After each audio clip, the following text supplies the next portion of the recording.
Welcome to Curly Convos.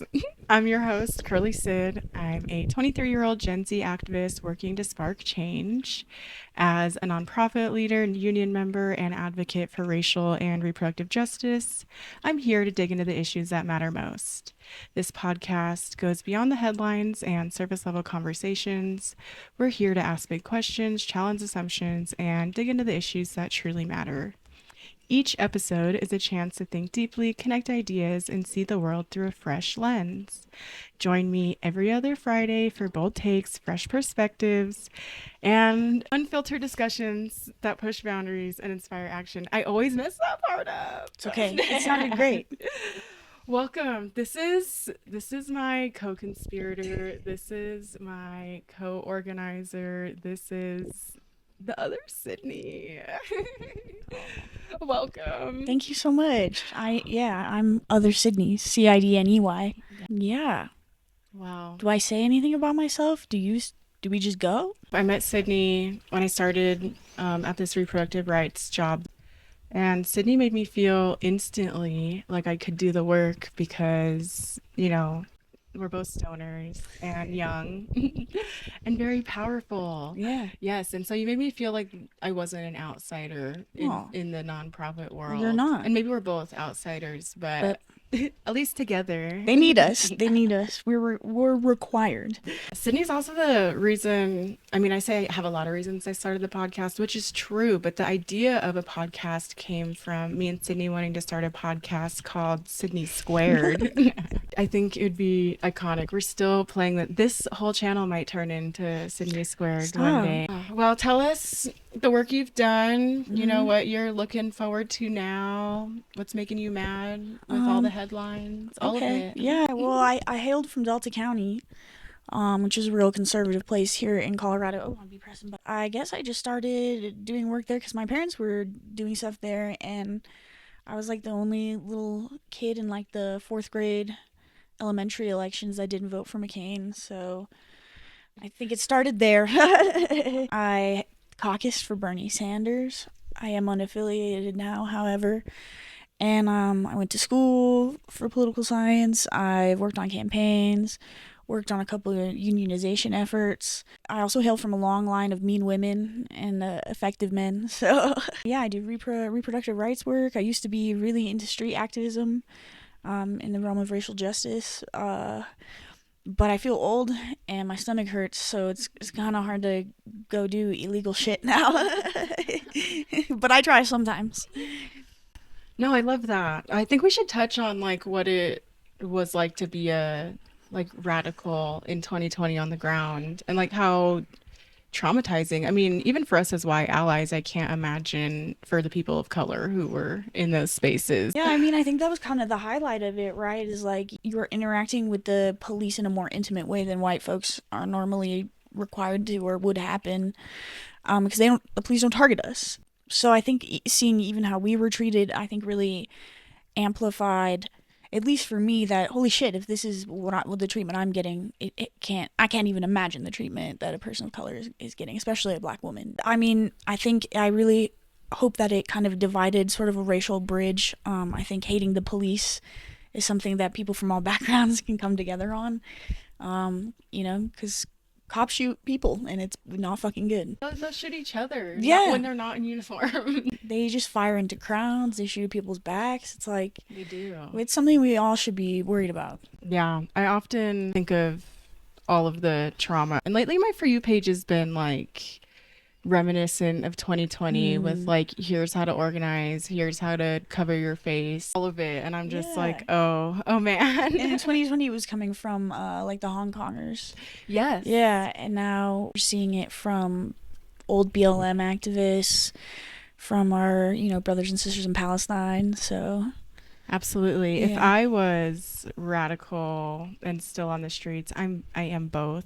If I were all of you, I would password on your phone and how your Face ID is on there. I would take that off. Yeah, don't ever do facial recognition or thumbprint. Yes, the cops can just pick up your phone and use your face or your thumb legally, but they can't put in your password. No, legally. They would have to subpoena. I think either if you have an Apple phone, it's either Apple or your carrier. Yeah, and they're not that's a big core process that they might not even be interested in starting. Yeah. So yeah, definitely, yeah, if you're gonna be in the streets, yeah, take that shit off your phone. Wear different shoes every time. Every time you go to an event, wear different shoes. I learned that in the Halo cameras. If they can't see your face or your tattoos, they look for your shoes. Yeah. So don't. I kept wearing these checkered Vans, and it was I was gonna get caught. It was bad. I saw the cops looking at my shoes. I was like, please. I broke in a good pair of Doc Martens, and so I just wore those all the time because once they're broken in, I'm not taking them off. Yeah. It's hard. You gotta like just have a lot of shoes, I guess. That's my advice. Well, I'm in Denver today with Cidney because we're going to do a lobby day tomorrow. Basically, where you go talk to your elected representatives about bills that matter to you. I was talking to Sophia, and we were talking about how in her political science class, there's debate even around like individual lobbying being legal because people don't differentiate like paid corporate lobbying versus like Citizen real lobbying. people going and talking to the representatives. I think it's like lobbying it's like a political dog whistle term. If you're not somebody who's involved, like you're lobbying and you're like, big tobacco, the NRA, which yeah, that shit's happening. But if it's gonna remain legal, then we have to have lobbying on our side. And also, lobbying is just a fucking word in the dictionary. You could lobby. I could lobby with Cidney over like an eighth of marijuana right now. You know what I mean? I could lobby with my cat to get her to please stop throwing her food on the ground. Like lobbying is just entering into like some sort of negotiation or conversation. So I was thinking there just needs to be a different non-politically divisive word for citizen lobbying. Yeah, shit. Legislative advocacy? I don't know. That sounds elitist though too. So all of it's so elitist. Cidney is a world-class debate champion. And we FaceTime every day, but we often talk about inaccessible language, especially like in politics, in news, and in leftist creators. And that's why none of the messages resonate with large populations of people. Yeah. I mean, I came from a rural background. I remember getting to college and people were like Nietzsche and Kant, and I was like, huh?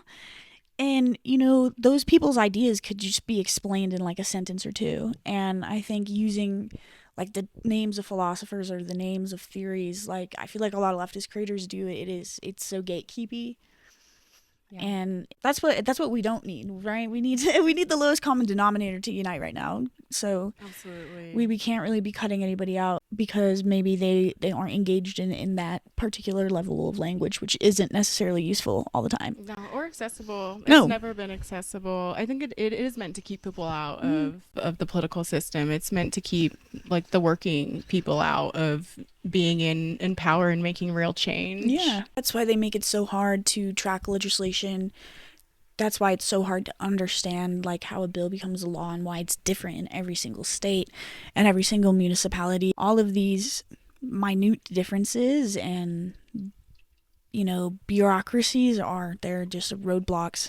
I'm not anti-bureaucracy. I'm not like saying abolish the Department of Education, but I think they add so many layers to make it so hard. Like, for example, having committee testimony lasts like 15 hours. Yeah. You can't sit around for 15 hours and wait for your turn to testify. Like, absolutely. It's bullshit. Only the antis who poorly homeschool their kids can drag their children to those hearings. And we've seen it. I don't think I can go to those anymore with the norovirus going around with the anti-vax kids. Absolutely not. TB. There's a TB outbreak in Kansas. Yes. I'm not getting TB from the homeschooled antis. Yeah. The Capitol's a weird place. It's beautiful, but it's eerie. It's always kind of, and it's so like very little places to sit. The fact that we even have an elected representative who is, in a wheelchair and the ramp isn't to code is crazy. I always think about that. Yeah, I know. It's embarrassing. And, the Capitol, if you ever take one of the tours, God, I don't want to get the information wrong, so I'll be vague. But basically, most of the marbling that they have in the Capitol is like a special like rose quartz, not rose quartz, but rose marbling. And they used all of it available like in the world. Oh. It's Black History Month, obviously. And I saw a tribute to like all the slaves who built the White House, and I Mm, really actually enjoyed that because I usually don't see things like no. that. Yeah, because we talk about how like our country is metaphorically built on the backs of slaves, but it is literally. Literally, Actually, the infrastructure actually. is. They want you to think of it metaphorically because Mm, it's easier to digest when you right. don't think like, oh, that was like less than 100 years ago. Yeah, that's people's, like great grandparents. Yeah, actually. Yeah. Yeah. I'm Well, always reminded that Ruby Bridges is only 70 around this time of yeah. Well, year. and I think we also forget, like, right beyond emancipation, we had the Tulsa fires. And then beyond the Tulsa fires, we had the bombing of the neighborhoods in Philadelphia, of Yeah. black neighborhoods in Philadelphia. So, Yeah. like, black folks have just been set back the opportunity to generate generational wealth, like, every 60 to 100 years. Yes. I was looking at the bombing in Pennsylvania recently Mm. and doing some studying. And I was born in Pennsylvania. Oh, I didn't know that. Yes, I Okay. was born in Philadelphia. Sometimes I think to myself, like, of course I'm an activist. Everyone where I came Has from to be. had to be an Yeah. activist. Yes. Doing a whole it's my 3 a.m. deep dives when I do stuff like that. Ooh, my 3 a.m. deep dives, I've gotten really familiar with the continent of Africa. I'll just like pick an African country off the map that like isn't one people are super familiar with, like say like Yes. Burkina Faso, Okay. and then I documentary, and I just fall Yes. asleep like that. I know all kinds of stuff. Eritrea, I had no idea that was a place, Oh, a terrible place. a terrible They call it place. the North Korea of Africa. Yeah. Oh, have you heard about? I don't know what state it is trying to introduce like a third term for Donald Trump. Oh yeah, it's a Senate. I think it's in the Senate, right? Yeah, I was talking to a friend about it, and he was like, "There's no way they would be able to do that without dismantling filibustering laws, Mm, and that would be a win for like the progressives, the Democratic Party, if they were to do that." And so, what do yeah. you think about that? I think they'd have to make an amendment to the United States Constitution, and if they created shortcuts for that, I think that would be bad for that particular reason, but I think it would be good for, like, I don't know, the Equal Rights Amendment. Absolutely. We could get a shortcut for that. I think that's what the other side needs to do is we gotta stop. I'm sorry, Michelle Obama, but like when you said uh they go low, we go high, no, fuck that noise. I actually agree. Like we are never Yeah. winning that. We We have gotta go never lower. been winning that way. Like we are playing on like a moral compass level and they have absolutely none and they're completely fine taking our country into fascism. You can't combat radicalism without applying pressure and also becoming a little more progressive and radical yourself. I agree. I think it's a big thing to do with discomfort, and I think people would rather be comfortable than have social progress. I mean, I even think about it like in terms of traffic, Yeah. like how sometimes people are anxious, so they'll just go really slow and they don't care if they're making other people late for work or whatever, if they're causing accidents because they're like, I need to be comfortable driving. That's me driving to Denver. Wait, hold on. Okay, well, a Well, little bit. because like if you want to go, if I'm going 80, okay, in Colorado, our speed limit is 75, like on our highways. So Yes. 80 would be only five over Right. the speed limit anyway. But if you want to go 110 around me, like I will get in the slow lane and you can go around Yeah, in the me. left. Yeah, Yeah, just at don't least ride I in the know how left. to switch lanes and switch lanes. People know how to merge and how to switch lanes, but yeah, I think it's they just want to do what makes them comfortable. I'm sorry, Cidney, but Yeah. but you don't do that politically, at least. No, At I least you got that. don't. I never intentionally. And that kind of takes me, we were talking about it earlier. I'm always driving and I'm always playing this fun game of is my tire flat or is the road fucked up? Yeah, is it American infrastructure simply defunded? Yeah. Yes. And that leads me to I had a friend ask me what I thought about the airplane stuff that's happening, right? Yeah.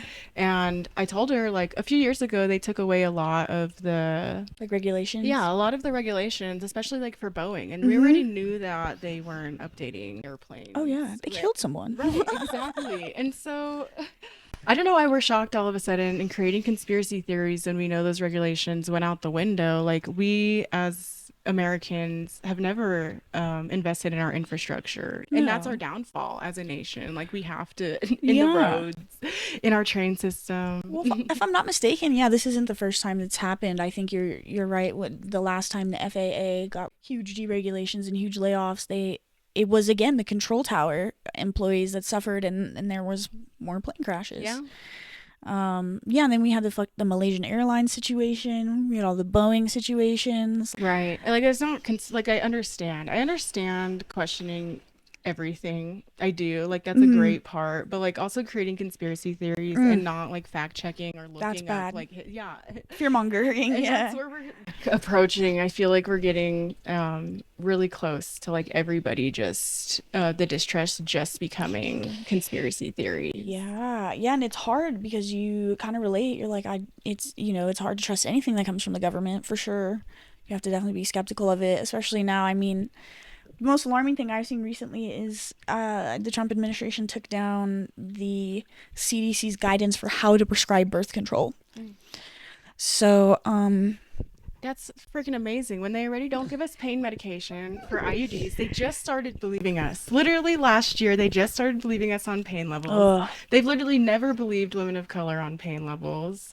They don't consider weight for factors Yeah. in women. They don't consider like migraines. For example, my male doctor had put me on birth control for a long time, and then I went to Planned Parenthood, and they were like, "Hey, because of the migraines you have, like, this will cause you to have a stroke." And I was like, well, thanks for letting me know. Damn. But yeah, so that is going to be so detrimental. And it's just attack on feminine presenting people. Oh, it is. I mean, most things are. Yeah.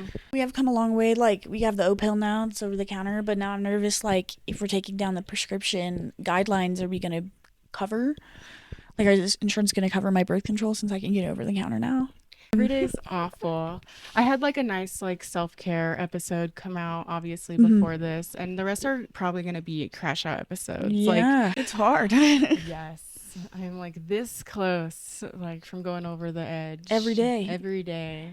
Yeah, I do something new every day. I recently took mushrooms and had a bad time, and a lot of my bad trip was focused on the complete political fucking shithole we seem to have ourselves in here. So yeah, and not just on the national level, locally, on the state level, my homies, it's all falling apart. I'm really worried about the immigrant communities, even in a place here like Colorado. Oh, it's not safe. It's not safe.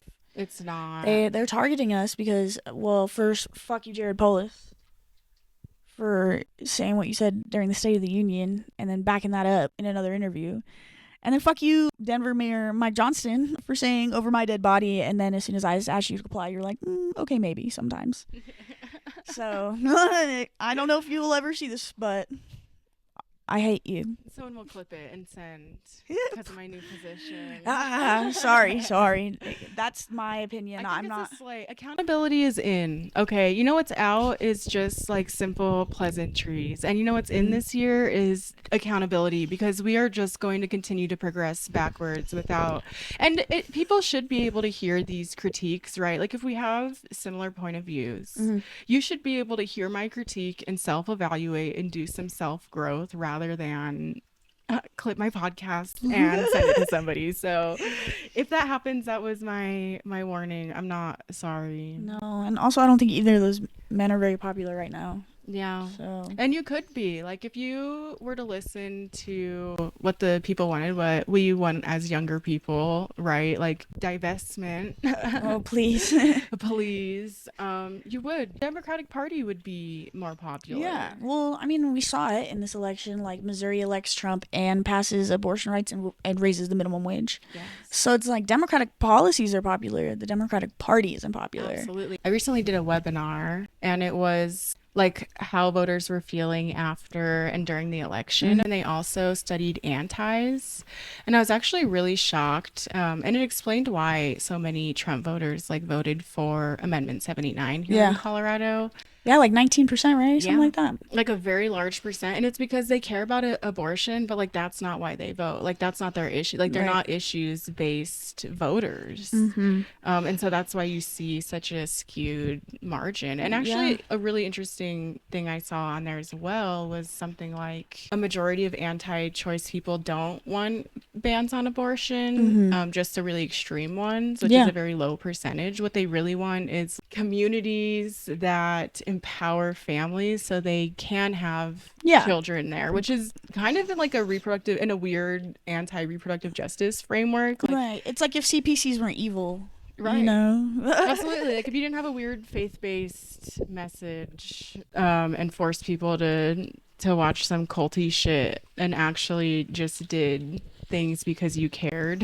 Yeah, or like, yeah, you extort them, like, oh, I'll give you 20 packs of diapers if you come to my Jesus class once a week. Like, Right. just give them the diapers. Well, and also how are you going to weaponize faith? Like, Cidney and I are not religious at all, but like at this point, we more closely align with the teachings of the Bible than these anti-abortion people do. Like, if Jesus were to come down tomorrow, we'd probably more closely align with what he was trying to do. For sure, yeah. I don't think he'd really be tripping about like people's genitals, you know. I think he'd be minding his business.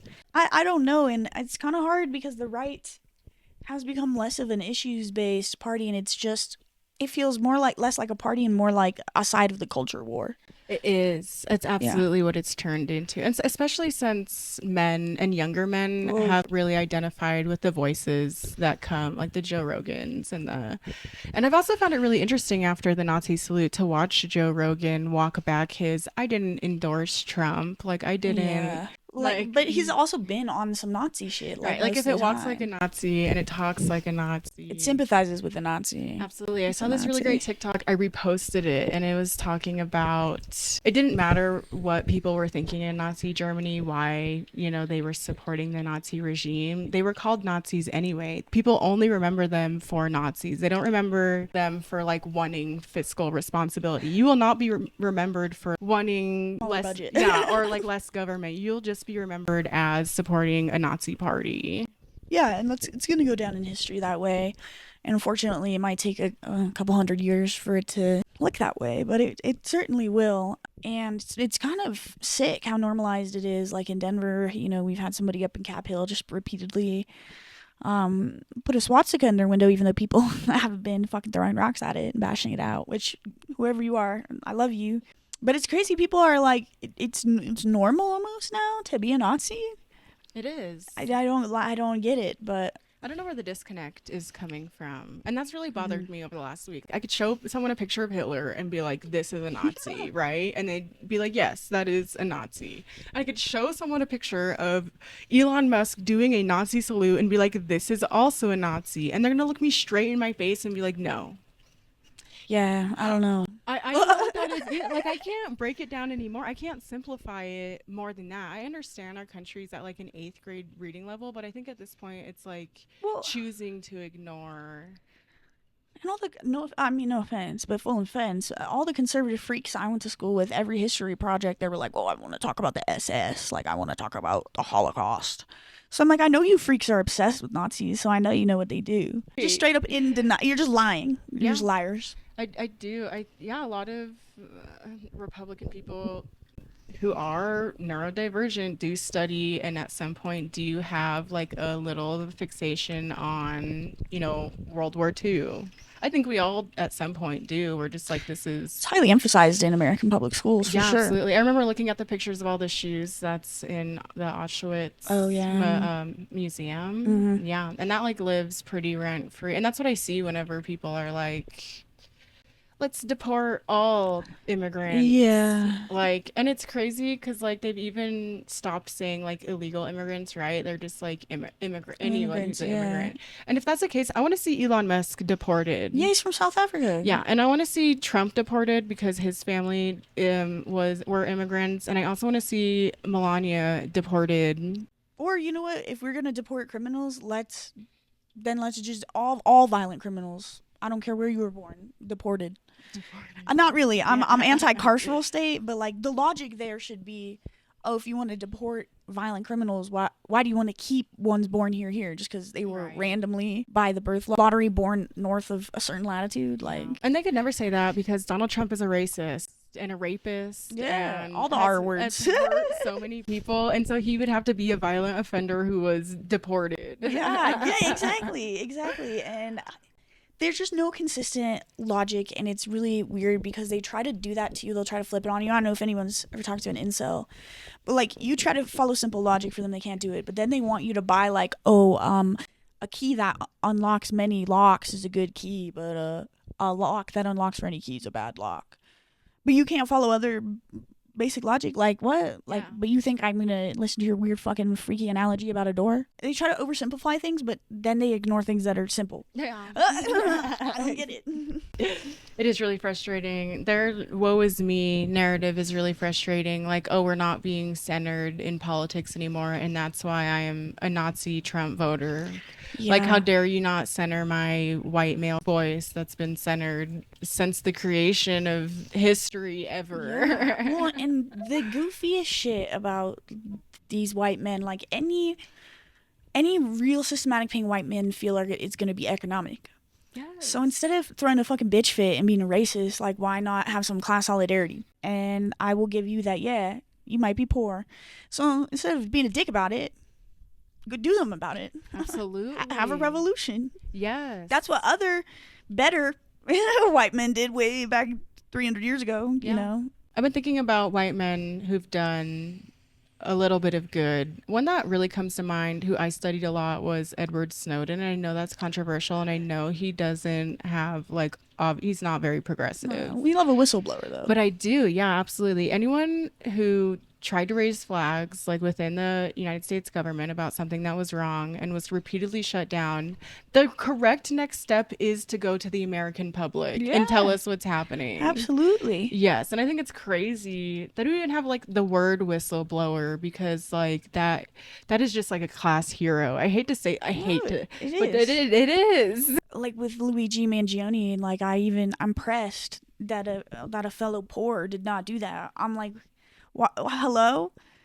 But you know what? Luigi Mangione, despite being from probably an upper middle class family, he had some real fucking class solidarity there for a second. Yeah. So maybe we can utilize the selfishness of men. I haven't introduced the pod to Gavin yet, but I'm sure the other men will connect with what Gavin has to just say. Wait, men. You just wait. You do. I understand I'm a man hater. My mom proudly claims herself as a man hater and raised same man haters. Sometimes my friends will ask me, how do you know if a man's lying? I ask, did they open their mouth? Another thing Cidney and I talk about a lot, obviously, we're coworkers, so we are in a union together, which is stressful and exciting all at the same time. But with the Trump administration, a lot of our questions, being in a newly formed union, is what are worker protections going to look like in the next 10 years when he affects everything? Yeah, not to get overly specific with our situation. We even have trouble with getting people to go above the floor on our contract. So what's going to happen when there is no floor? What are they going to say to us? Right. And that's why worker protections are important. I don't think people realize, and I'm not to say one is more important than the other. I think people think of labor rights as something people died for when they did. They died for the 8-hour workday, died for weekends, died for holidays, died for lunch breaks. And we're just cool with flushing that. And we're doing the same thing with civil rights. I think people have a smaller awareness of how many people died in labor rights movements, not just here, but in England, everywhere, Africa, Asia. It's a movement of martyrs, I would say. Yeah. I find myself thinking about all of the 75, 80, 90-year-olds who are still around today, who fought for all of these things, who are super progressive, and how they must be feeling watching all of their work be rolled back so quickly, all at once. Yeah, it's kind of crazy. I mean, because it wasn't that long ago, the Harlan County, USA strikes were in the 1970s, and that's kind of when you stopped working in or having what's called mining towns, where you get paid mining script and you can only shop at the mine stores. You don't have any real money. And that only ended in the 70s. Yeah. Which is crazy. And I think the American public cares so little, which is crazy because labor is the only thing that really affects almost every single person in this country. Yeah, I think we often forget about it. I come from a very union strong town, and our history with having a steel mill is what keeps us union strong, because we can't forget about it. When they closed the steel mill, more than half of the town was laid off. And then I saw, a few years ago when Walmart started coming out with like, we're going to start corporate housing, and like that conversation became more normalized. I was like, did we forget? Did we forget? So soon. Apparently we have forgotten, and I'm fucking mad about it. I'm so mad about everyone forgetting. I don't know if you've ever seen like the Google or the Apple campus, but they're like crazy. They have doctors, they have beds, they have barbers, grocery stores, dentists. Like, you don't ever have to leave work, which I'm like, don't, please fucking leave. If you work at Google or Apple, leave the campus. It's scary. Yeah, that's like actual cult shit. And like it's meant to keep you down, right? Like, so if you're not working there, like you don't have anything. You don't have a house. You don't have. Once you leave, you're done. Absolutely. It keeps you in servitude. Yeah, it is. It's like indentured servitude, except you probably get paid a lot. Yeah. So what does it go back towards though? Like their grocery store? Like, yeah, isn't exactly. that money kind of just internally cycling then? Unionizing is definitely different. You get to see a whole different side of your employer, and it's heartbreaking. And we were warned of that. We were. And it's just kind of crazy because you think where you work would matter, but an employer's an employer, a boss is a boss, a landlord's a landlord. Well, these are all systems built under capitalism, so they are all going to work in a capitalist way. Like, even if you work for a progressive nonprofit, like it's still a part of our capitalist system. They still are dependent on funders and grants, and so rich folks. Yeah, they're beholden to rich folks. They are. That's a good question. Is how do we stop that shit? Like, how do we get? I mean, besides violent revolution, how do we get the capital? We need to occupy those spaces without being beholden to the people who have all the capital. In our little intermission, I want to thank my viewers. I know there's not many of you, but it's not just me anymore rewatching my episodes after I post them. And so I'm really excited about that. And I'm glad you all are sticking in here. Okay, back to the episode. Talking about Pilates. And I tell all my friends to go to Pilates, and unfortunately Pilates has been branded as this prestigious for white skinny girls type of thing. Classes are expensive. There aren't very many body types that are represented in Pilates classes. But Pilates was created to help disabled veterans. It's like a mixture of like ballet and something else, but to just strengthen and lengthen, which is why I started going. Also, I don't like feeling sick. I'm not a runner. If you see me running, I'm running from something. You better be running. Pilates is dope, and some of my friends have been going and enjoying it. Yeah, it's fun and it's challenging. I definitely feel like after the election, I got so in a slump that I could feel my my muscles, like, I don't know, not going into retrograde, decaying or something. And so being back in Pilates, it's like a gentle way to start exercise, because I do pole dancing and I want to get back into that, but there's more conditioning required, or I'll just like rip my shoulders out of place, I think. Yeah.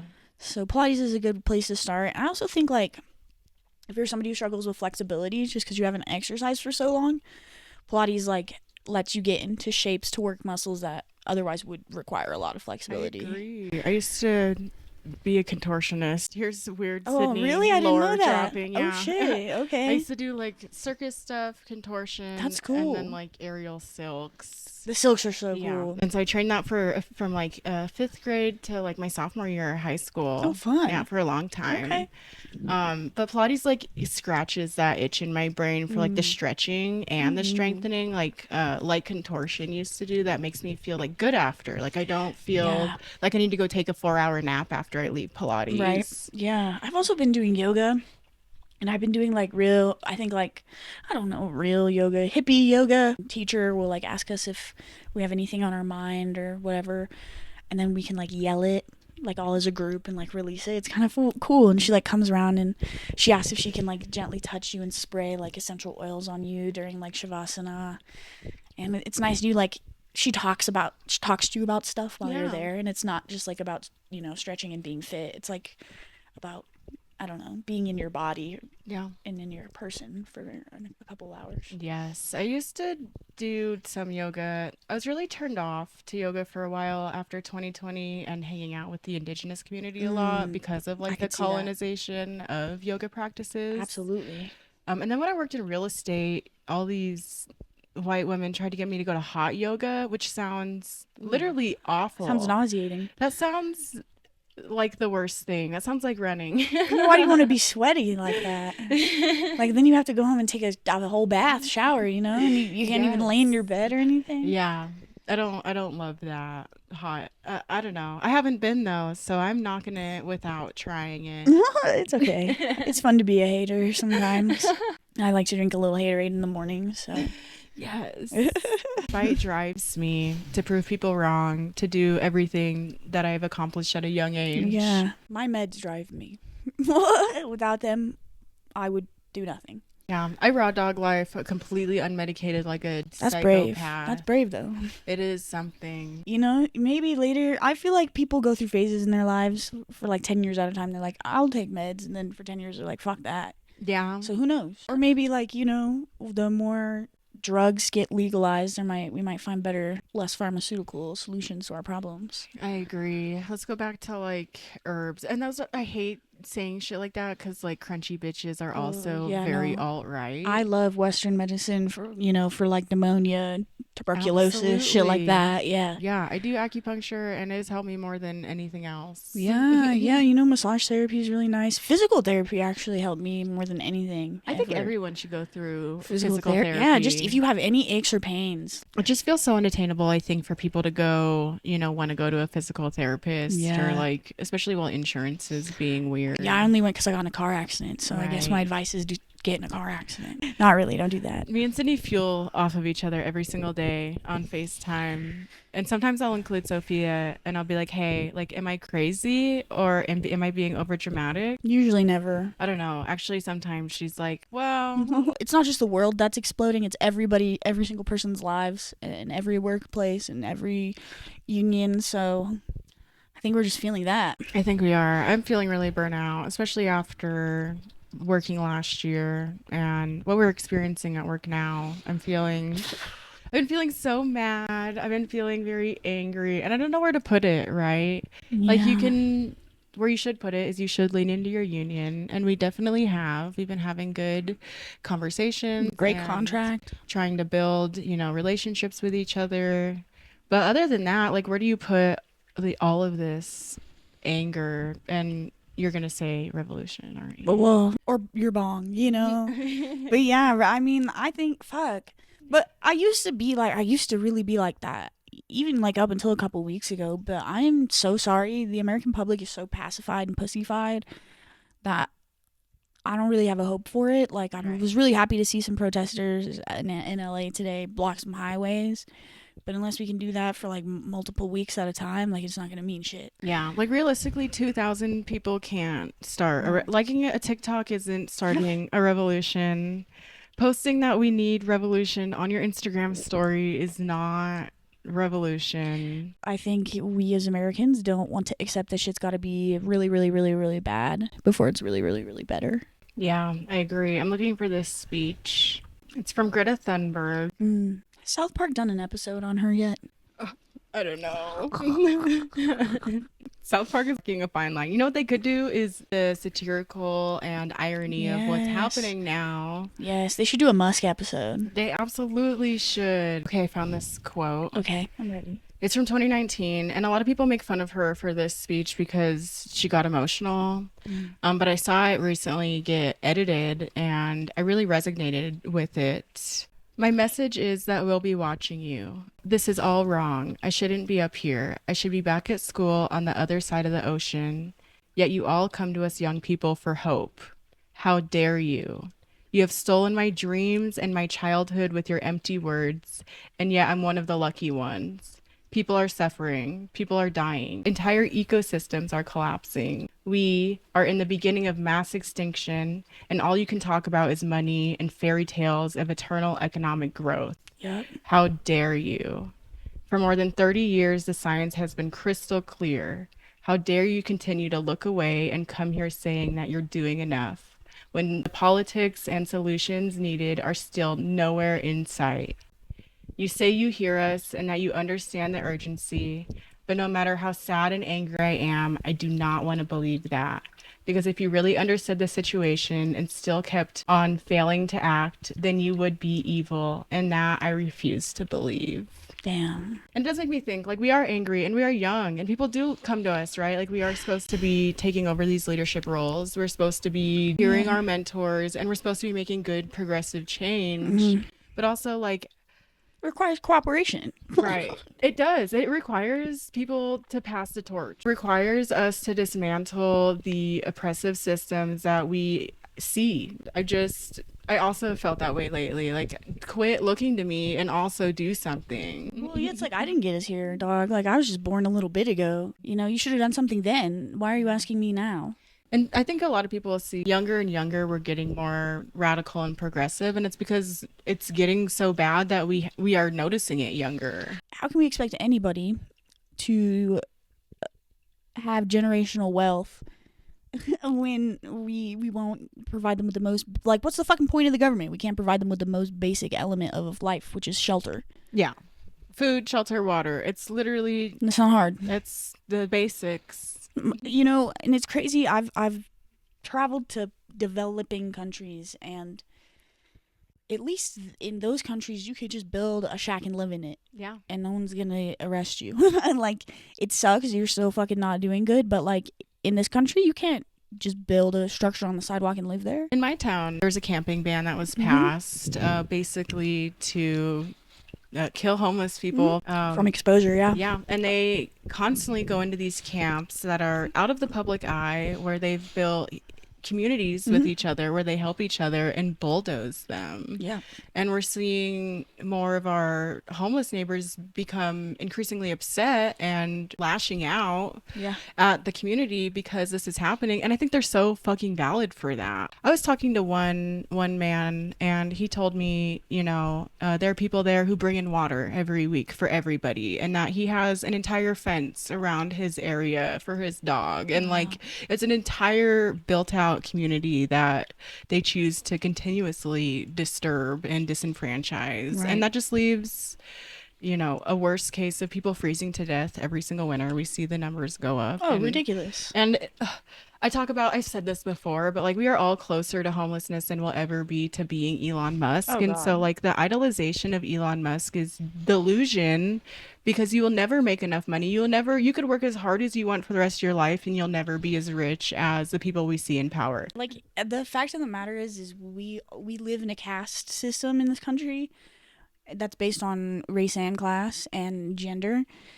And the only way out is to marry or die. So if you're not born into wealth, you're probably not going to be fucking wealthy ever. Yeah. Unless we have some major changes and we get like 2008 level fucking housing crashes. Absolutely. Yeah, which I think is crazy that, you know, in this country, the wealthiest country on earth, you know, you have poor people begging for the stock market to crash, for the housing market to crash, for there to be a literal fucking economic explosion. Like, catastrophe is the only thing that's going to save us. Absolutely. And that's kind of fucked up. Yeah, and that's what brings, unfortunately, class consciousness. Like, it had to take somebody being denied healthcare for the pain that they were in and killing somebody else because of it, for all of us to be like, hey, I also experienced that regularly, and this is wrong, and that, you know, that person is right in doing what they did. Yeah. I mean, we worship rich people in this country so much that we do absolve them of murder while we prosecute everyone else for it. It's wild to me that, you know, and this is a hot take. Okay, this is a really hot take. Religion is a protected class in the Constitution. Okay, I think religion largely is a choice, especially in the United States. Yeah. Class is not a protected factor or class in the Constitution, but when you're born into a poor family, you have no fucking say over that. You can't just wake up one day and be like, I'm done being poor. Like, you could be like, I'm done being a Catholic, you know? Right. Like, you can't do that. That's just not how it works. No, we built this country with keeping poor people poor in mind. Yeah. I found this meme. I think I'll post it on Insta with this.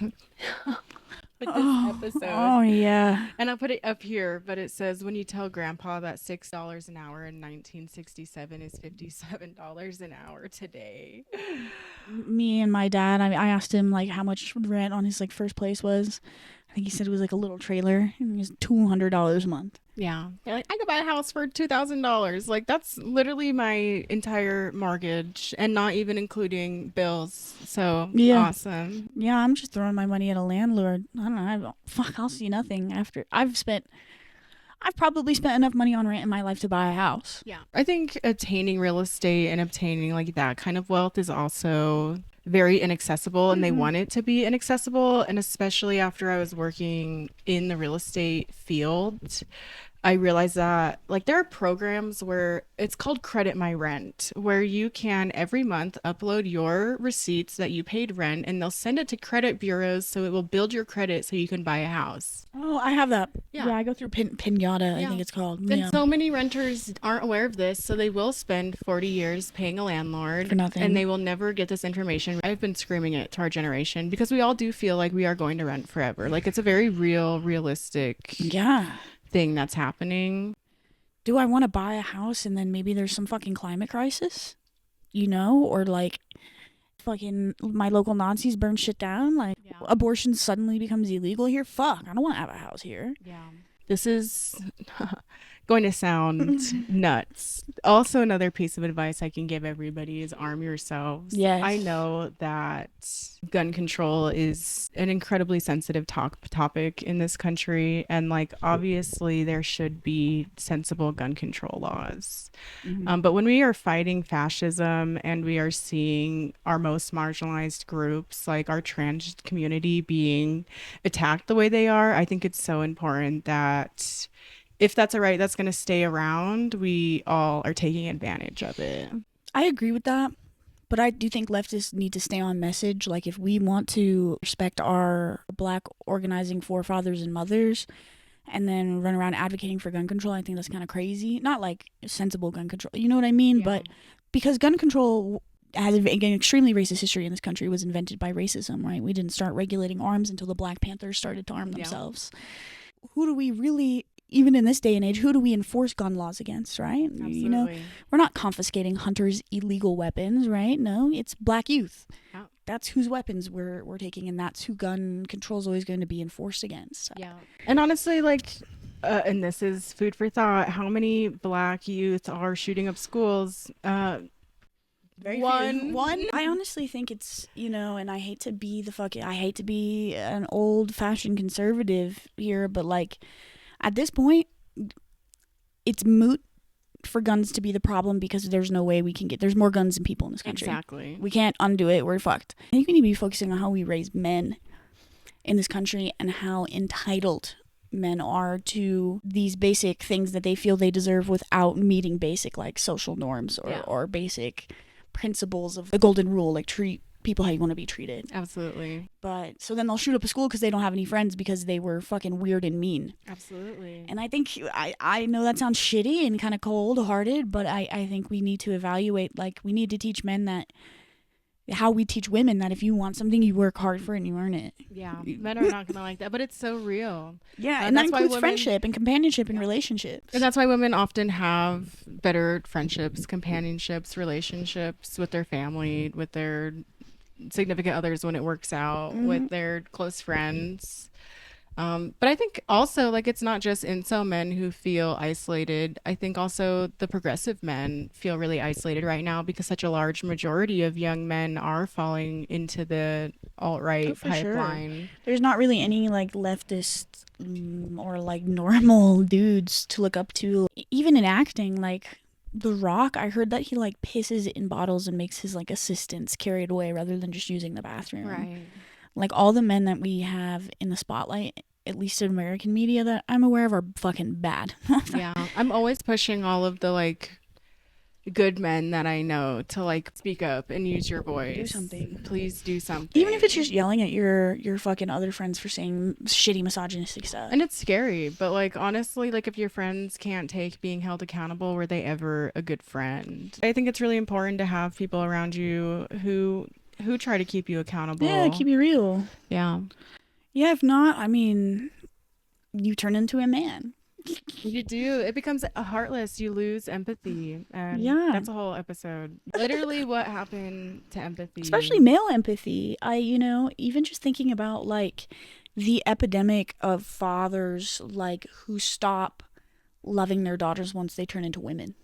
It's hard. It's I don't know, and I don't want no, I do want to be a misandrist, but it sucks because I do have men in my life that I love dearly, and I'm not trying to be like not all men, because there are a handful of exceptions, but that's a fact. It's a fucking handful. Right. It's not enough. No, and that's in every woman's life. It's only a handful. Right. Like, I met one good man, and I'm dating that man for 3 years, and he's still questionable. And I tell him that, like, it's still questionable. And I asked my grandfather one time, I said, what age do men's brains truly develop? And he said 60. I said, 60? My dad's 65, and I don't think he's fully an emotional adult yet, so I wouldn't get too hopeful. I think the norm has just been for women to just do everything and take none of the credit. Yeah. That's just been it. And so men don't know how to do literally anything. I mean, you live with a man. You see them when they get sick. Oh, my God. Oh, my God. It's like the world fucking ended. Yeah. I refuse to let us get sick in our household because I don't have time to deal with it. Like, to take care of a man. I don't have time. When you work from home and that's the only space that you're in, like, you don't have time. It's overwhelming. It feels very overwhelming. It's hard. I know I hate working from home because I feel like my house is polluted. Yeah, it's like a personal prison. It is a personal prison. Like, it's a prison of my own design. Yeah, and not only, like, is it my mess, but it's also, like, my work and everything I'm trying to do. Yeah. I keep trying to get myself to at least, like, walk outside to my front porch and then walk back inside to be like, okay, work day over. Yeah. But I never remember to do that. Our union organizer always tells me, like, Cidney, set your phone down and take a walk. Yeah. Like, every time we talk on the phone, she's telling me to please set my phone down and walk away for a minute. Sometimes I let my phone die for extended periods of time. I do. I can't. I don't know what's going on with me. I'm so fidgety. I was watching an episode and all I did was just fidget the entire time. Ooh. And I've also noticed that in my life. Like, I think my boyfriend's very slow. And, like, he just moves slow. Like, why do you move like a turtle? Why are you... No, men have no sense of urgency. There's no sense of urgency. And so I'll be like, can you please... And it feels frantic almost. I'm just like, please go. And he's like, why are you in such a rush? And I actually evaluated that because I was like, why am I in such a rush all the time? But no, but also the why is everything a man do to require 19 steps. Yeah. You know, like one time I had a boyfriend and he fucking would have to, instead of just like rolling a backwood or like a white owl, he'd have to buy like frontal leaves and then cut them out. And then we would be going to a function. He'd be like, I need to cut up the frontal leaf. And I'm like, no, that's not me being impatient. That's you having a ridiculous process. Absolutely. My one friend was dating this very questionable man. She's an amazing person. Men are always questionable. So I don't think it has anything to do with her character. A lot of men are just very questionable. And good at hiding it. Yes. And so we were hanging out and he was heating me up. I'm going to take a dab. And the way this man heated up his rig was each corner of the banger, he would heat up until it got red. So, like, this little corner would get red. And then he would switch to the other little side of the corner to get it red. But when he would do that, the rest of it got cold. So you were never taking, like, it was, like, never an equal temperature. And I was like, who? What? Seeing somebody... I don't know what the fucking term is these days. I feel like an old man. I call them situationships. I guess that's what it is. Yeah. Not in a negative way though. No. But in a way. Yeah. But we like went on a road trip and I was like, yeah, let's like leave by 6:30, and it was like 7:40. And the thing is because he wanted all of his stuff in a separate bag, like the Puffco in a bag and the winter supplies in a bag and then his clothes in a bag. And like me, I'm type B as fuck, so I just throw everything in one bag and that takes 20 minutes. Yeah. And then I'm out the fucking door. Right, you just make sure it's not going to break on each other and you go. Yeah, exactly. Yeah. So, and I appreciate the thoroughness, but I'm like, damn, like, do we have to have 15 steps every morning to do something?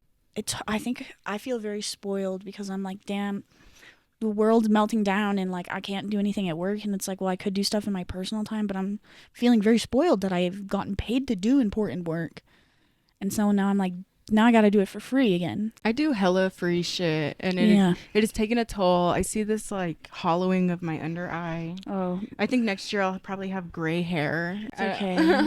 It's all right. Do you see my bags? They're designer, you know what I mean? Yeah. It's okay. It's war, like a war scar, you know, like a war Yes. medal.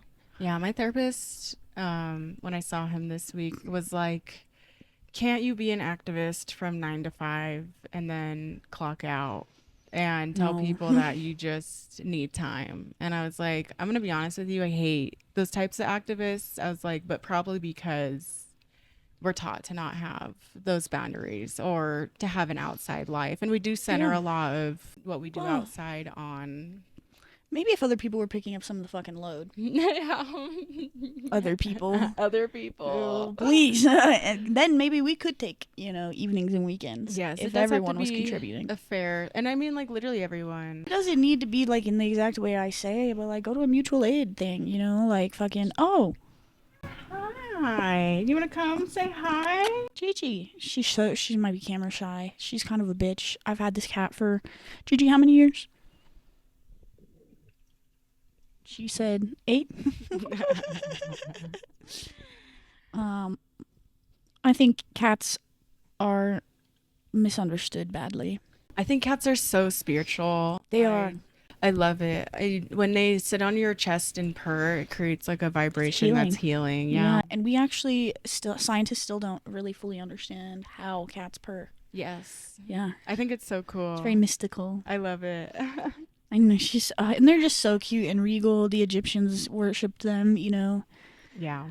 Oh, I think some of the most touching things I've seen, and it's terrible, but like these little Palestinian kids who like are carrying their cats out of the rubble because they love them so much, and I think that has, you know, a lot to do with that cat, with what a cat is. Yeah. It's like a life partner. It is like a life partner. Yeah, I've been heartbroken at the people going back to their homes now and Ugh. seeing what their homes look like. Like I know. Bisan when she posted like I'm home. Yeah. And I think Like- it shattered a lot of people's stereotypes about what it's like to live in the Middle East. Because the before pictures, like, those are really nice homes. Yeah, they look like LA. Yeah. Hello. Yeah. And so I think it's really good too, because it's like, oh, well, yeah. Duh, there are people who have nice living conditions in other parts of the world. Yeah. But yeah, it's horrifying. I can't imagine fucking coming home and there's nothing, you know? Yeah. I have to restart from nothing. Yeah, I had to clean all this up. Yeah. Now you're probably ill. You know, you might have degenerative diseases from lack of nutrition There's and not water. doctors around. Yeah, I mean, fucking Israel's still blowing shit up. Crazy You're ass breathing Israel. in all the dust all the time. Yeah. What does that do to your lungs? Who fucking knows? If we're funding things that happen there, we're not very far off from it happening here. And you know what? I mean, we're not using ballistics, but we're rounding people up. We are. And we're pushing them out of their homes. Yep. And that's similar to what's happening in Palestine. It's incredibly similar. Yeah, just minus the ballistics, basically. Yeah. So. And it's not like our government won't use military weapons against us. We saw it in Philadelphia. 2020. We saw it in Philadelphia. We see it all the time, especially like with their... I did a lot of research in 2020 on those sonic... the sound machines. Those were sonic awful. Sound machines. And the flashbangs. Yeah, It was military grade weaponry. absolutely. Like used against fucking citizens. I wore a dress and sandals to a protest Yes. once, ignorantly. Yeah. Well, and with untrained police officers then getting a hold of and getting to use these military weapons, that's why we saw people die from rubber bullets, because they would shoot them 4 feet away from them. We are giving police officers with a month of training. I don't know how much is it, but not very much of training. All of the power and continuing to pour money into them. Why did I go to school for 4 years to know about politics? And these bitches go to school for 6 weeks and they can shoot me. Yeah. That's crazy. Even the notion of like you need to be the one to stay calm if a cop is pointing a gun at you, that's crazy. Why is the cop not being calm? Like I think if you're a pussy ass bitch and you're easily scared in situations, you shouldn't be a cop. Yeah. Yeah. I mean, you shouldn't be a cop, period. But if they're here, then definitely it shouldn't be a bunch of pansies. Absolutely. Yeah. We were talking about this earlier. It comes back to it. The cops are like the common enemy of the people. And you guys are, I don't know, if you're not progressive like us, you're probably thinking like, why do you hate the police? Well, they always kill more marginalized people in this country than literally anybody else. Yep. I think it was 75% of people who police shot last year were black. Absolutely. They do not help rape victims. Often they sexually assault rape victims all the time. Yeah, they just let rape kits expire. Yes. As well as like they've created this, blue line that creates a lack of accountability for their fellow police officers. Well, they can also steal people's property. They can seize your property with no investigation, just with a warrant. You're not even proven guilty yet, and they can seize your property. They fucking imprison you before you're guilty. You know what I mean? If you don't care about any of that, they can literally kill your dog. I was talking to my boyfriend. If they enter your home, even if nobody's being violent and they don't like the way your dog is treating them, they have every right to shoot them in your yard, in your house, whatever that is. Yeah. I mean, the best thing you can do is just never let a cop into your house. Absolutely. Especially in this day and age. Because we are seeing purges at the federal level. We're going to see purges in all of these systems, including the police system, and it will leave the most radical Only in Nazis. those positions of power. And also, police officers started as slave patrol. Like the entire system is built upon, racial discrimination. It is built on white supremacy. It's insane. Yeah, it's bad. Yeah, it's scary, and it's crazy because people, they almost get somewhere. They get like halfway the point, and then they just miss it. I think that's a big thing in the criminal justice system. You can almost get somewhere with people, but I think people who live lives of relative privilege don't realize most crimes are crimes of need. Yeah, I forget the fucking term, but need. Yeah. Yeah. Crimes of sustenance or something like that. Right. Yeah. Yeah. I also just grew up with a dad who was in and out of the prison system. We visited him in prisons, and I saw how he was treated there, and I saw how he was treated, when he got out, by the regular world and by those systems. Not good. So, yeah, it's definitely something I believe very strongly in. I mean, I got my start in racial justice and in fighting for the incarcerated populations. Like that's why I ended up here. Yeah. I also think I've been thinking a lot about there's a lot of discourse around like the shock doctrine, and I'm seeing reports about people being like they want to burn you out, right? Like they want to put out so much that you just kind of tune out. Sure. And don't. Have you read The Shock Doctrine, Naomi Klein? Not yet. You should. I'm reading a Naomi Klein book right now. Doppelganger. Yeah. No, but I think it's true. I mean, that's what they did to foreign governments. Yeah. And it is overwhelming because it's all so intersectional, and you can't forget that. Like every issue is so intersectional in the other ones. That's like why we do reproductive rights work when our main focus is racial justice, because you can't ignore all of the intersections in all of the work and all the things that are happening. Absolutely, things are so nuanced and complicated, and especially at a systemic level. But then if you get on the level of person to person, sort of, the level we work on, and even then, like, it gets further nuanced, even further than systemic, just personal circumstances. Yeah. And that's the hardest part about it is once you think you have all the nuance, there's still more. Absolutely. I always think like, particularly around term limits, the idea of term limits is just crazy because you'll never be in any of the specific situations where someone may need, a later termed abortion. Yeah.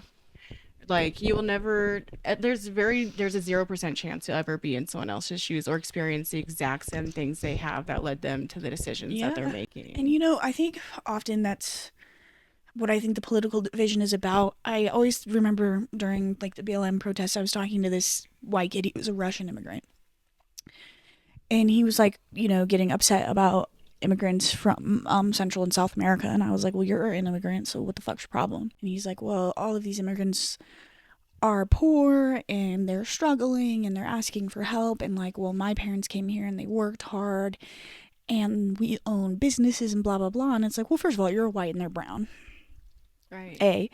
B, like, you don't know if their parents were sick or disabled or had on the premise of the American dream. Right? And so like if that was also their goal, Yeah. like to start businesses and be successful in this world. Like you're absolutely not considering the barriers put in place No, for they're those brown huge. people. Yeah. I think white immigrants try to compare themselves to brown immigrants, and it's just not a fair comparison. It's not. I saw a video and it said, and it's kind of on the same line. It was like, as a person of color, trying to compare yourself to a white woman is like comparing yourself to a dog. Like it's just a different breed, right? Yeah, Like it's apples just and not. oranges. It's apples and oranges. Yeah, your experiences are so vastly different, and I think there's a level of understanding that can be had, but that only comes from listening. Yes, and the empathy. That's what happened. Empathy. We don't want to hear each other's experiences. We just want to play a "I'm more marginalized than you" kind of crazy. game. And like, why can't we be marginalized in different ways and still validate each other's experiences? Well, and I feel like now I'm obligated to call out a community I'm part of. I feel like the white queer community majorly guilty of playing oppression Olympics, and sometimes weaponizing it against people of color. And it's really sad. Yeah. It's horrible because the queer community should have solidarity with black folks, with poor folks, because we're all in the same boat. At the end of the day, it's a lot of horizontal violence. It is. That I have a hard time wrapping my mind around. It's because we all forget about. They don't want us to remember class consciousness. Like that's the worst case scenario. The infighting is exactly what keeps things moving how they are and the way they want it to. Yeah. I think it's crazy. There's an SNL skit from like a long time ago, and it's called Black Jeopardy, and it's like a black host and 2 black contestants and 1 white contestant. But the white contestant's like really poor, and so they're asking the questions, and all 3 of them are getting it right. And then they all like have a moment of clarity at the end of the game, and they're like, "Oh, it's because none of us have money over here." Yeah, but it like clicks for people, and then like they forget about it. They do so quickly. Yeah, I think about my community.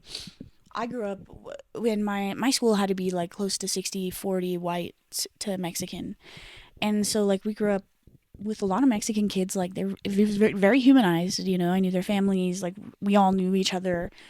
And so it's really hard sometimes when I see other white people from my community hate Mexicans, because I'm like, that's our community. Yeah, I'm like, that's who we grew up with. Like, that's the birthday parties we went to. Like, that's who's sleepover. We were having sleepovers at those people's houses. Like, well, how do you hate them? Right. So it's weird because you think exposure sometimes is the problem for people, but even after that, people are still fucking resistant and ignorant. Well, like, I don't know who needs to hear this, but it's not the immigrants who are your landlords. Like, trans people are not your landlords. Immigrants are not your landlords. No, These people are not the people who are affecting your day-to-day activities. Yeah, you know who sets fucking gas prices in Colorado? Suncor, okay? Not the state. Get mad at fucking private entities. Like, it's not... Gas prices aren't going up because there's more migrants here. Gas prices are going up because Suncor said so. Yeah. That's how it works. And people are like, well, no, it doesn't work like that because that wouldn't be fair. Well, yeah, nothing's fucking fair in America. That's how it works. And I really want the Democratic Party to reevaluate, especially like with their messaging. And I want them to say things like that, like redirect, like, the migrants aren't setting these prices. Like, here's who is. Yeah. Yeah. And tag them. Yeah. Like that's how we have to move forward as progressives until we dismantle the 2-party system. If you have a working families party in your... join them. Yeah, in your state, join them. But make sure to radicalize them. Keep them accountable, because sometimes they'll buy into the Democratic narrative, to gain legitimacy, which, it's a strategic move, but keep them accountable even through strategy. And you know what? If you feel like you can have power in your local Democratic Party and, make some change there, I encourage you to try. Trying can't hurt. You can also join your local Communist Party. You could, yes. If you're feeling radical, they are the Denver Communists. I know everybody's got their own beef with them. I recognize all of it's legitimate, but also they do really cool street activism, and they're good at protecting the people who are with them. Yeah, don't write these communities off just because of the political buzzwords that turn everybody away and are divisive. Like, go see what they're really about and figure out how you want to get involved and be active and make it so Cidney and I can clock out at 5 p.m. and not have to worry about who's doing the work. Yeah, I'd like to take a tolerance break. I tried to the other day, and I could only make it like 36 hours. So maybe, more activist means longer tolerance breaks for me. Maybe I won't die of COPD in my youth if you guys pick up the slack. Me sucking on my vape every podcast I know. episode. I used to work at the Capitol. Ugh. Yes. It was a place. I had one good boss, but for the most part, damn, being in that building is like being, I don't know. Is that what the inside of a man's brain is like? It's like fucking, it's like, parlay, I hate women, gay people, you know? I think that's why we see so many legislators and people who do political work like use alcohol as a vice and become such rampant alcoholics. That shit's rampant. Alcoholism is an addiction, are diseases, and oftentimes something that people don't have a lot of control over, but is normalized in politics. Yeah. Well, and it's almost like rewarded, right? Like that's how people wind down. Like it's very normal for people to Happy be like, hours. happy hours. Let's get drinks after this, and like it's very easy to almost fall into that. And what's kind of fucked up is I feel like it's stigmatized to smoke. Yeah. I feel like that's a lot less damaging to our reputations. You know, I have a strict 2-drink work limit. Yeah. For work events. So I feel like it's better for our reputation and our internal organs. Absolutely. You know, like my lungs are a little fucked up, but my kidneys, my stomach, my liver, they're all pretty good, I think. Yeah, and we are watched a lot harder than other people in politics because we're younger. And so like, if we women were to get any kind of drunk in any of these places, we would be looked at a lot more harshly. Well, if you remember, I had somebody lie about me getting drunk at an event, which is crazy because if you know me, you know I drink like once every 3 months. Maybe. Because I got a tummy ache all the time. I think it's also a big stigma the way we talk. You know? Because we talk like normal people. Yeah. And also the shit we believe in, right? Like a lot of the people who are very successful in our movement as far as like jobs wise are like willing to cooperate with the police for stuff. And like legislator did. You know, and Cidney and I just really aren't on that shit, and it can make it hard to be successful. But that I don't think Cidney or I are in organizing to be successful. No. I would like to get paid more for fuck's sake, but I'm not. I don't really care beyond that. Right. Like it's not about the recognition. I don't do the work ever for like I started podcasts because I recognize I keep saying this. I started a podcast because and then I like say 80 things. That's good though. That's good. Because I recognize the lack of like voices like ours who are like actually on the ground doing the work in these organizer positions, especially who are like leftist or radical. For sure. And I thought it was important to like introduce people to the like people like you and Sophia and a few other guests I have lined up I'm really excited about. We're like super cool regulars. Absolutely. You know what I mean? Like regular people but still doing shit. Right. Like I don't make money off my 4 views and I don't make money for a lot of the free work I do. Oh no. Like 4 out of 5 of my jobs are free. Yeah. No, I feel you. All the union shit we do is free. And it's I wish, it'd be cool to get paid for everything, but it isn't about that. It's about trying to make a world that is right. It doesn't make you want to vomit to live in. Yeah. Especially for other people. People ask me all the time, like, what would you be like if everything was like, if you didn't have to advocate for any of these issues because they weren't issues, like if they didn't exist, what would you be doing? And I say nothing. I don't dream of labor. If I didn't have to do anything, I wouldn't. No, I would go to Thailand. Right. I kick it at the beach with a monkey. Right.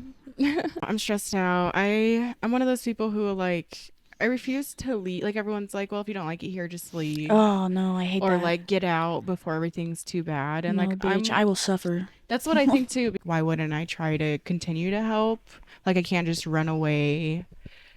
And I know a lot of people don't like it's not running away, right? Like if you're marginalized and you're being attacked, like I do think if the country's unsafe, you should leave. I think it's very much a debate of do you get off the sinking ship or do you go down with the sinking ship? Yeah, and that's always my metaphor. I always use the metaphor like, a lot of people get off, but there's some of us who will stay with shot. Like we have shot in comparison, like we're all with shot glasses trying to get water out of the boat. And if all of us did that, then maybe the boat wouldn't be sinking so fast. That's absolutely true. I agree with that. It's just hard to stay hopeful when so many people, and I bitch about this, and it's crazy I say this about other people because I love other people. I'm a people person.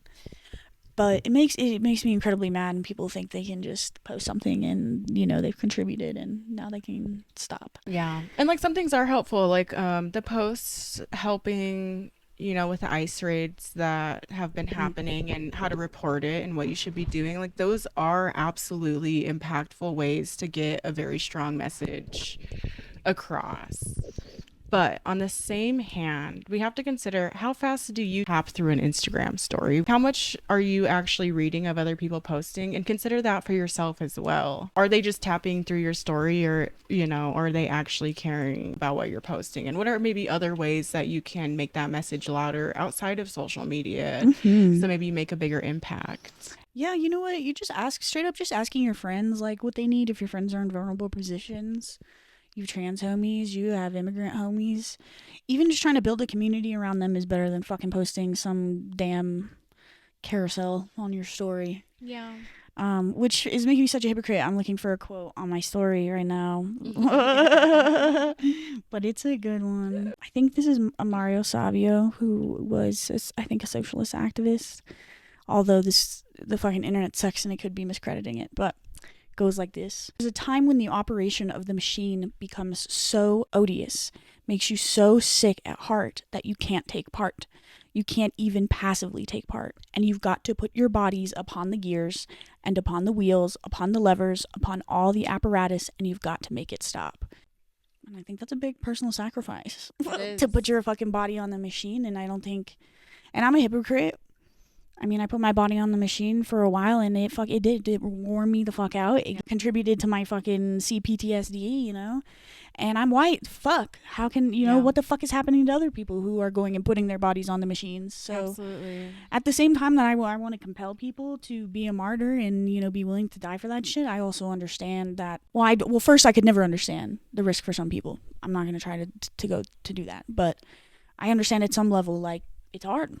It is. It's a big sacrifice, and it's a big choice, and it's something that I wish we could expect of each other, but I don't know that we can. Yeah, I encourage you to go listen to my last episode, because I do think it's possible to be a martyr and practice self-care like the Black Panthers did. Absolutely, they're great at that. Absolutely. Yeah, and we don't need to reinvent the wheel. Yeah. That we should use them as an example of actually taking their values and putting them into action. Yes, continuing to build on the movement they started. Yeah, and they're one of the only revolutionary groups in American history to really actually put their ideologies into action. Yes. Yeah. And newsflash, they're kind of communists.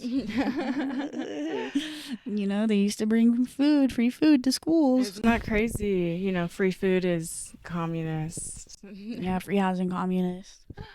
Public education, communism. Oh, how dare we educate our youth? How dare they understand their political systems and the United States history for what it truly was. Public lands. White supremacy. Yeah. Capitalism is rooted in white supremacy. It's not good. I don't know. I've been, and I hate to, sometimes I hate myself when I talk, but I've been to South Africa, and you can just feel the difference in how their communities and things go, and how much more they care about each other.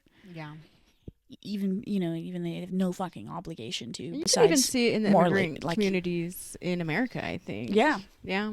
Yeah, like I feel like, like a lot of privileged people, they become and stay privileged because they don't share their resources. Yeah. And so I think, being in Africa was such a different vibe because everyone was just so willing to share. Yeah. Even with us who are people who are more resourced, like that's a lot of what their culture is built upon, is supporting each other. It's because they understand you become rich, like, as a society when you take care of your community. Yeah. And they even integrate with animals. Like they don't have how we have in this country where we have pastures that are fenced off. Like the livestock that they use for eggs or milk or meat just live with them, right outside their house. Sometimes the chickens come hang out inside. Yeah. And it's because they value those resources more. Yes, I think our indigenous community had a lot of that as well, that we always continuously try to wipe away. Yeah. One thing I want to bitch about before we end the episode is them wanting to deport our indigenous to where? I fucking don't know. We already did that. We Yeah. already deported them. We did. We put them in Reservations. Yeah, we did that. Like, so, what do you mean deport again? like, we are the people who are not supposed to be here. What do you mean? Yeah, go send these bitches back to. I mean, I And guess let's I'd give go them back to their land Wales. back. Yeah. And then Yeah. let's deport ourselves. Like, I don't what do you mean deport our indigenous? Yeah, I don't know. I mean, are you trying to acquiesce Greenland and send them there because you're stupid and you think all indigenous people are the same, and you're like, well, there's indigenous people in Greenland. Yeah. I also think people don't understand, these countries are turning away flights full of people who are being deported.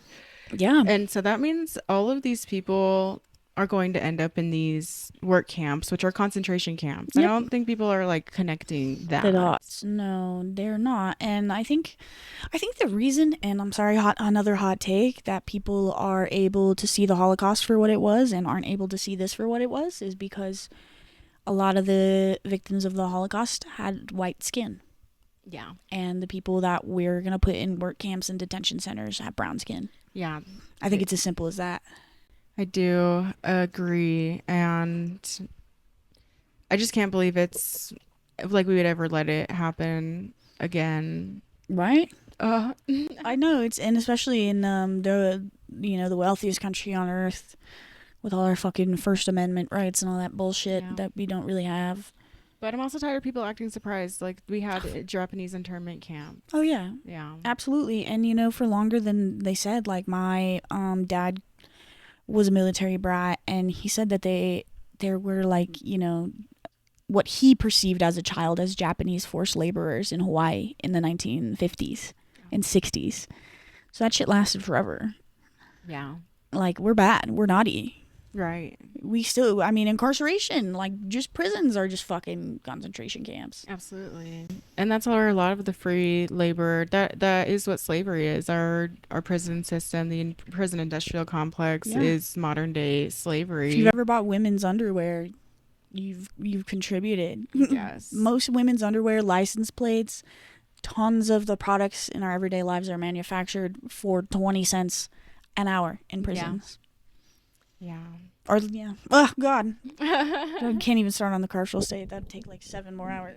We'll definitely do another episode together. Yeah, maybe we could do a lighthearted topic like drugs. I think those are lighthearted topics. I love it. Well, do you have any final words? Words of wisdom? If you think there's going to be a general strike but you won't unionize your workplace, you're a goofy bitch. So unionize your workplace. Also, I'm sorry, I'm not God King activist, and I should stop saying you all. I love you. Well, with that said, thank you for tuning into Curly Convos. I'm your host, Curly Cid, and I'll see you in a couple of weeks. Bye.